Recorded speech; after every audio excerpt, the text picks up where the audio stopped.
پر فاقہ میں ہے، سنگ تنگی میں ہے، تو اولین مستحق تو وہ ہے کہ ان پر جو ہے خرچ کیا جائے، اور پھر جو رشتہ دار ہیں قریبی وہ سب سے زیادہ مستحق ہے اس کے بعد۔ والیتامى والمساکین، اور جو یتیم ہیں اور مسکین محتاج ہیں، وابن السبیل اور مسافر ہیں، یہ سب ان سب پر خرچ کرنا چاہیے۔ وما تفعلوا من خیر، اور جو بھی نیکی کا بھلائی کا کام تم کرو گے، فإن اللہ بہ علیم، اطمینان رکھو کہ اللہ تعالیٰ اس کو جانتا ہے، اللہ کے علم میں ہے۔ کتب علیکم القتال، تم پر فرض کر دیا گیا ہے جنگ کرنا۔ اب یہ ایک اس آیت میں فرضیت قتال ہے۔ وَهُوَ كُرْهٌ لَكُمْ، اور یہ تمہیں بہت ہی ناگوار ہے۔ لیکن یہ بات سمجھ لیجئے کہ سب مسلمانوں کے لیے ناگوار نہیں تھی۔ جو جانثار صحابہ تھے حضور صلی اللہ علیہ وسلم کے، وہ تو منتظر تھے کہ کب ہمیں حکم ہو، ہمارے ہاتھ کھولے جائیں، ہمیں اجازت ہو، اور پھر یہ جو دشمنان اسلام ہیں ان کی ہم گردن اڑائیں اور بیت اللہ کو جو ہے اس شرک سے پاک کریں، وہ تو بیتاب تھے۔ یہ جو ڈھیلے ڈھالے کچے پکے ہمارے جیسے تھے، ان میں اگر کچھ تھے یا پھر جو منافق تھے، ان پر بڑا بھاری گزر رہا تھا۔ وَهُوَ كُرْهٌ لَكُمْ، تمہیں یہ بڑی ناگوار شے معلوم ہو رہی ہے۔ وَعَسَىٰ أَن تَكْرَهُوا شَيْئًا، اور ہو سکتا ہے کہ تم کسی شے کو ناپسند کرو۔ وَهُوَ خَيْرٌ لَكُمْ، حالانکہ اسی میں تمہارے لیے بہتری ہو۔ وَعَسَىٰ أَن تُحِبُّوا شَيْئًا، اور ہو سکتا ہے کہ تم کسی شے کو پسند کرو۔ وَهُوَ شَرٌّ لَكُمْ، حالانکہ وہ تمہارے حق میں شر ہو، تمہارے لیے نقصان کا باعث ہو۔ وَاللَّهُ يَعْلَمُ وَأَنْتُمْ لَا تَعْلَمُونَ، اللہ جانتا ہے تم نہیں جانتے۔ شریعت کا حکم ہے، پسند نہیں آ رہا، تمہیں نہیں معلوم کہ اس میں کیا تمہاری بہتری ہے، اللہ کو معلوم ہے۔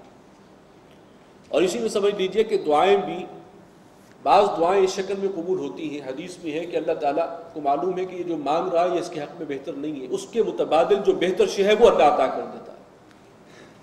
تو انسان کو یقین رکھنا چاہیے کہ جو دعا میں کر رہا ہوں کسی نہ کسی شکل میں وہ قبول ہو رہی ہے، اور میرے خیر یا شر کو مجھ سے بہتر جاننے والا وہ ہے۔ واللہ یعلم وانتم لا تعلمون۔ یسألونک عن الشہر الحرام قتال فیہ، اے نبی آپ سے پوچھتے ہیں حرمت والے مہینے میں کہ اس میں جنگ کرنا کیسا ہے۔ یہ چونکہ مسلمانوں سے ایک قتل ہو گیا تھا، مسلمانوں کے ہاتھوں سے ایک مشرک، اور رجب کا مہینہ شروع ہو گیا تھا جو شہر حرام میں ہے، جو حرمت والے مہینوں میں سے ایک مہینہ ہے۔ لیکن جو لوگ گئے تھے، یہ نخلہ میں کچھ مسلمانوں کو، ایک دستے کو حضور صلی اللہ علیہ وسلم نے بھیجا تھا، وہاں ان کی مٹبھیر کفار کے ساتھ ہو گئی۔ جنگ کرنے کا حکم نہیں تھا، ویسے صرف ان کی نگرانی، نقل و حرکت پر نگاہ رکھنے کے لیے آپ نے وہ دستہ بھیجا تھا، لیکن لڑائی کی نوبت آ گئی اور ایک مشرک قتل ہو گیا۔ مسلمان یہ سمجھ رہے تھے کہ جمادی الثانی کی آخری تاریخ ہے، جبکہ وہ چاند جو ہے وہ طلوع ہو چکا تھا اور رجب کی پہلی تاریخ تھی، ان کو معلوم نہیں تھا۔ تو یہ حرمت والے مہینے میں مسلمانوں کے ہاتھوں ایک مشرک قتل ہو گیا، تو انہوں نے تو آسمان سر پہ اٹھا لیا پروپیگنڈے کا کہ یہ مسلمان ہیں، اللہ کا نام لیتے ہیں، توحید کے علم بردار ہیں، اور حرمت والے مہینے کی حرمت کو پامال کر رہے ہیں۔ تو اس سے عام مسلمانوں میں بھی ایک بے چینی پیدا ہوئی کہ ہمارے ہاتھوں یہ ہوا تو یہ معاملہ ٹھیک نہیں ہے۔ فرمایا کہ یہ آپ سے پوچھتے ہیں حرمت والے مہینے میں جنگ کرنا کیسا ہے۔ قل قتال فیہ کبیر، کہہ دیجئے کہ ہے تو بات بہت بڑی بات ہے، اس میں کوئی شک نہیں، لیکن وصد عن سبیل اللہ، اللہ کے راستے سے روکنا، وکفر بہ، اللہ کا کفر کرنا، والمسجد الحرام، اور مسجد حرام سے، بیت اللہ سے لوگوں کو منع کرنا، وَإِخْرَاجُ أَهْلِهِ مِنْهُ، اور وہاں کے رہنے والوں کو، مکہ کے رہنے والوں کو وہاں سے بے دخل کرنا، نکال باہر کرنا، اکبر عند اللہ، یہ اللہ کے نزدیک اس سے کہیں زیادہ سنگین جرائم ہیں۔ یہ مشرکین عرب کا معاملہ تو یہ ہے، یہ ایک اشہر حرم کی حرمت پامال ہو گئی ہے تو آسمان سر پہ اٹھا لیا، ان کے جرائم کی فہرست تو بڑی طویل ہے، اور یہ زیادہ بڑے جرائم ہیں۔ وَالْفِتْنَةُ أَكْبَرُ مِنَ الْقَتْلِ، اور یہ جو فتنہ انگیزی یہ کر رہے ہیں یہ قتل سے بھی زیادہ بڑا اور سنگین گناہ ہے۔ وَلَا يَزَالُونَ يُقَاتِلُونَكُمْ، اور اے مسلمانوں یہ مشرک تمہارے خلاف جنگ کرتے رہیں گے، حَتَّى يَرُدُّوكُمْ عَنْ دِينِكُمْ إِنِ اسْتَطَاعُوا، یہاں تک کہ تمہیں لوٹا دیں، پھر تمہارے دین سے واپس پھیر دیں۔ اگر وہ اس کی استطاعت رکھتے ہوں وہ تو پوری کوشش کریں گے، اور جب تک یہ تم واپس نہیں لوٹتے وہ جنگ جاری رکھیں گے۔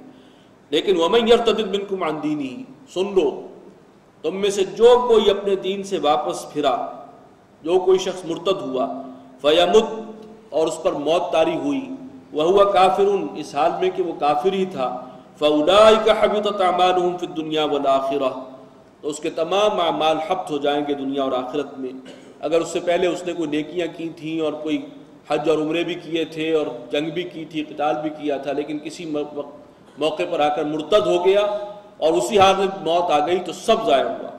وَأُولَٰئِكَ أَصْحَابُ النَّارِ، اور ایسے لوگ جہنم والے ہیں، ہم فیہا خالدون، اور وہ اس میں ہمیشہ ہمیش رہیں گے۔ ان الذین آمنوا والذین ہاجروا وجاہدوا فی سبیل اللہ، بے شک وہ لوگ جو ایمان لائے، جنہوں نے ہجرت کی اور جہاد کیا اللہ کے راستے میں، اولئک یرجون رحمت اللہ، یہ وہ لوگ ہیں کہ جو اللہ کی رحمت کے امیدوار ہیں۔ دوسرے لفظوں میں کہ اللہ کی رحمت اصل میں ان کے لیے ہے۔